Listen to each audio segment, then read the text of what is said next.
Alright, we're going to use a double angle identity to work this problem. So, here we go. We're given the cosine of theta is negative 40 over 41. And sine is greater than 0. That means sine is positive. I'd like to find sine of 2 theta, cosine of 2 theta, and tangent of 2 theta. The very first thing you always do in trig class is draw out your triangle. Now, since cosine is negative and sine is positive, I know my angle has to be somewhere here in the second quadrant. Kind of a wavy triangle, but we're going to call it that. So here's theta. We're told that the cosine is negative 40 over 41. Well, that's the adjacent over the hypotenuse. This is negative 40. Hypotenuse is 41. I'm going to quickly find the missing side here. So I'm going to say a squared plus negative 40 squared equals 41 squared.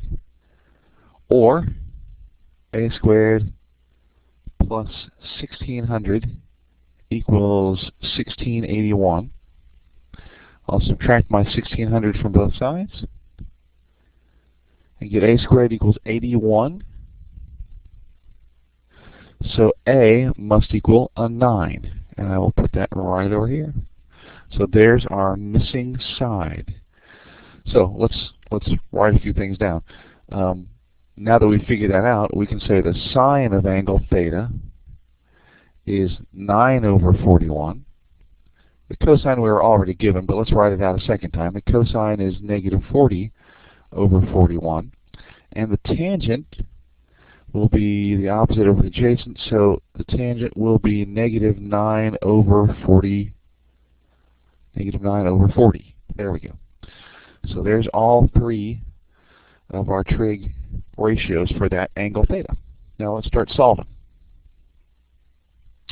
If I wanted to find sine of 2 theta, I'm going to look on my formula sheet and see that sine of 2 theta is equal to sine of theta times cosine theta.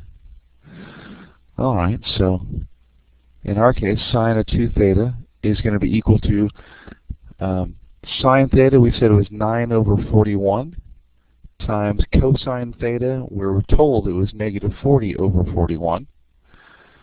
If you multiply this stuff out, I'm going to get negative 360 over 1681.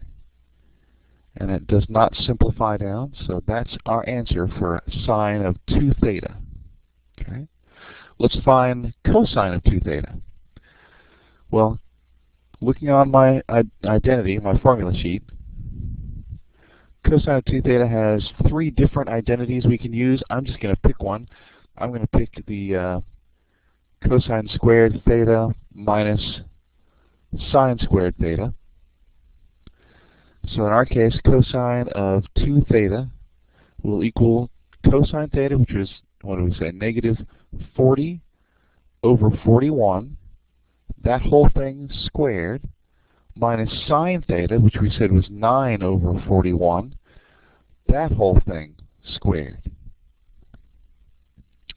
So let's see, this is going to be positive 1600 over 1681 minus 81 over 1681.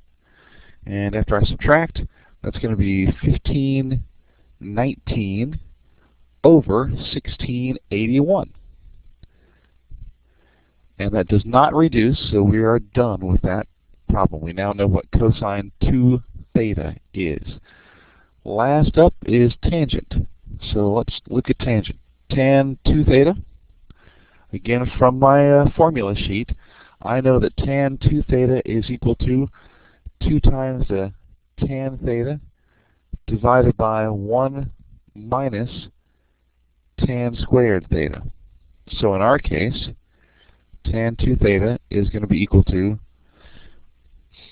2 times negative 9/40ths divided by 1 minus negative 9/40 squared.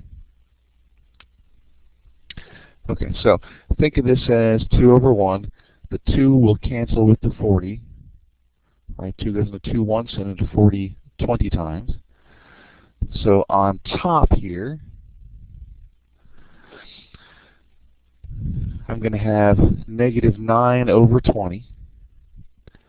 On the bottom, I'm going to have 1 minus, let's see, I'll square them when I get 81 over 1600.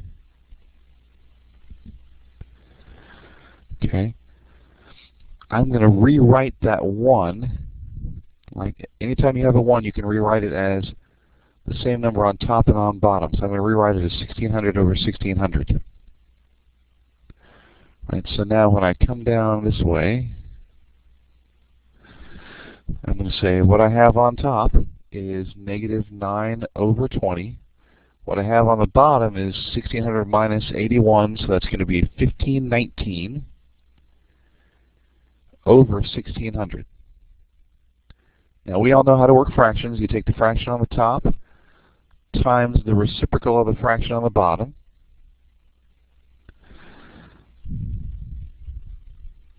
So I have negative 9 over 20 times 16 over 1519. 20 goes into 20 once and into 1600 80 times. So when I'm done multiplying this out, negative 9 times 80, negative 720. 1 times 1519 is 1519, and I think that deserves a better pen, so let's go with a big thick line. Yes, there we go. The answer to tangent theta then is negative 720 over 1519.